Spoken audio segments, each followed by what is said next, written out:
பரிசுத்த நாமம் மகிமைப்படுவதாக. ஆண்டவராகிய இயேசு கிறிஸ்துவின் நாமத்தினாலே இந்த செய்தியை யூடியூப் வழியாக கேட்டுக்கொண்டிருக்கிற உங்கள் அனைவருக்கும் என்னுடைய அன்பின் வாழ்த்துக்களை நான் தெரிவித்துக் கொள்கிறேன். கடந்த நாட்களிலே 1 தீமோத்தேயு 4ஆம் அதிகாரம் அதனுடைய 12வது வசனத்தை நாம் தொடர்ச்சியாக தியானித்து வருகிறோம். அதிலே அப்போஸ்தலனாகிய பரிசுத்த பவுல் தீமோத்தேயுவுக்கு ஒரு சில அறிவுரைகளை சொல்லுகிறார். வார்த்தையில் எப்படி இருக்க வேண்டும், நடத்தையில் எப்படி இருக்க வேண்டும், இந்த நாளிலும் அன்பிலே நாம் எப்படி இருக்க வேண்டும் என்று சொல்லி ஒரு சில காரியங்களை உங்களோடு கூட பகிர்ந்துள்ள ஆசைப்படுகிறேன். முதலாவதாக வேதத்திலே அன்பை குறித்து அநேக காரியங்களை நாம் வாசித்து இருக்கிறோம். அன்பு பெரியது, அன்பு இல்லை என்று சொன்னால் ஒன்றுமில்லை என்று சொல்லி வேதத்தில் வாசிக்கிறோம். முதலாவதாக கண்ட சகோதரனிடத்தில் அன்பு கூறாதவன் காணாத இயேசுவிடத்தில் எப்படி அன்பு கூற முடியும் என்று சொல்லி ஆண்டவர் சகோதர அன்பை குறித்து அங்கே வலியுறுத்துகிறார்.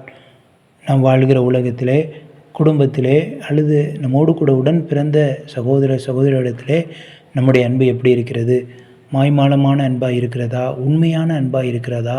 உண்மையான அன்பு செலுத்துகிறோமா என்று சொல்லி நாம் சிந்தித்து பார்க்க வேண்டும். கண்ட சகோதரனிடத்திலே நாம் அன்பு கூற அழைக்கப்படுகிறோம். இரண்டாவதாக மாச்சாரிடத்திலே நம்முடைய அன்பு எப்படி இருக்கிறது? மாச்சார் என்று சொன்னால் மற்றவர்களிடத்தில், உலக பிரகாரமான மனிதர்களிடத்திலே நம்முடைய அன்பு எப்படி இருக்கிறது? வேத வசனம் சொல்லுகிறது, உன்னிடத்தில் நீ அன்பு கூறுவது போல பிறனிடத்திலும் அன்பு கூறுவாயாக. உன்னை நீ நேசிப்பது போல பிறனையும் நீ நேசிக்க வேண்டும் என்று சொல்லி வேதத்திலே வாசிக்கிறோம். நம்மை எந்த அளவுக்கு நாம் நேசிக்கிறோமோ அதே போலவே பிறரை நாம் நேசிக்கிறோமா, பிறரிடத்திலே நாம் அன்பு கூறுகிறோமா என்று சொல்லி நாம் சிந்தித்து பார்க்க வேண்டும். பல வேளைகளிலே நம்முடைய வாழ்க்கையிலே அன்பு ஒளிந்து போய், நம்முடைய வாழ்க்கையில் அன்பு என்று சொல் மறந்து போய், பல வேளைகளிலே கோபமாய் மூர்க்கமாய் பல காரியங்களை எடுத்தெறிந்து பேசிவிடுகிறோம். பலருடைய இருதயத்தை காயப்படுத்தி விடுகிறோம். பலருடைய இருதயத்தை குற்றப்படுத்தி விடுகிறோம். பலரை பல வார்த்தைகளினால் சொல்லி நாம் திட்டுவிடுகிறோம்.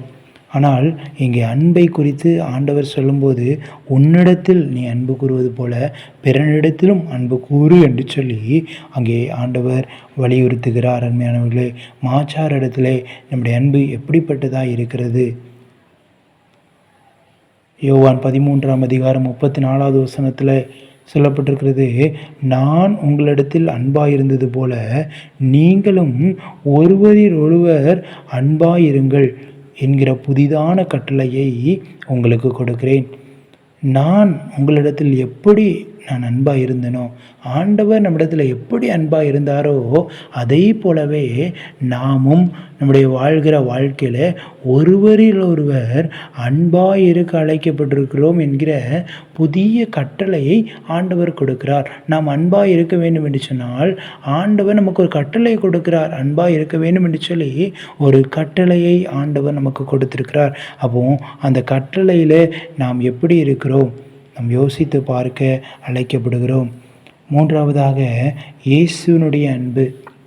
இயேசுவினுடைய அன்பை குறித்து நாம் பார்க்கும்போது அது விலையேற பெற்றது, விலை மதிப்பற்றது.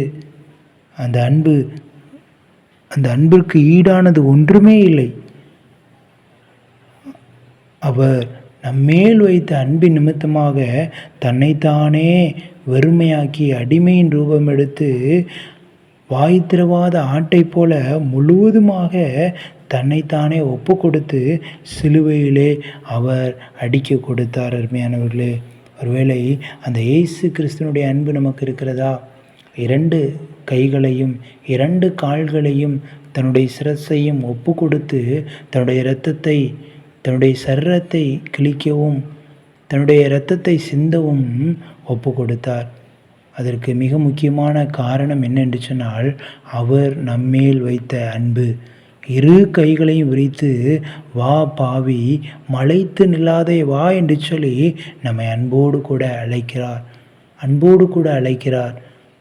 ஆனால் நாம் எப்படி இந்த உலகத்திலே வாழ்ந்து கொண்டிருக்கிற மனிதனிடத்திலே, மனுஷியிடத்திலே, குடும்பத்திலே, சொசைட்டியில் எப்படி அன்பு கூறுகிறோம்? அல்லது நாம் செய்கிற ஊழியத்திலே, அல்லது நாம் செய்கிற பணியிலே, அல்லது நாம் செய்கிற பல காரியங்களிலே நம்மோடு கூட பயணித்து வருகிற அநேக பிள்ளைகள் மத்தியிலே நாம் அன்பை செலுத்துகிறோம்? அன்பு கூறுகிறோமா? அன்போடு பழகுகிறோமா? அன்போடு கூட பேசுகிறோமா? ஆண்டவர் கொடுத்த அன்பை நாம் வெளிக்காட்டுகிறோமா? அல்லது அதற்கு மாறாக கோபப்படுகிறோமா என்று சொல்லி நாம் சிந்தித்து பார்க்க அழைக்கப்படுகிறோம். அப்போஸ்தலனாகிய பரிசுத்த பவுல் தீமோத்தேயுவுக்கு நீ அன்பிலே இப்படி இருக்க வேண்டும் என்று சொல்லி கற்றுக் கொடுக்கிறார். நாமும் நம்முடைய வாழ்க்கையில் ஒருவேளை அன்பு இல்லாத ஒரு மனிதனாக இருந்தாலும் கூட இந்த நாளிலே நம்மை நாமே திருத்திக் கொள்வோம். ஆண்டவருக்கு பிரியமான பாத்திரமாக வாழ்வோம். கர்த்தர் தாமே இந்த வார்த்தைகளை ஆசீர்வதிப்பாராக. ஆமீன்.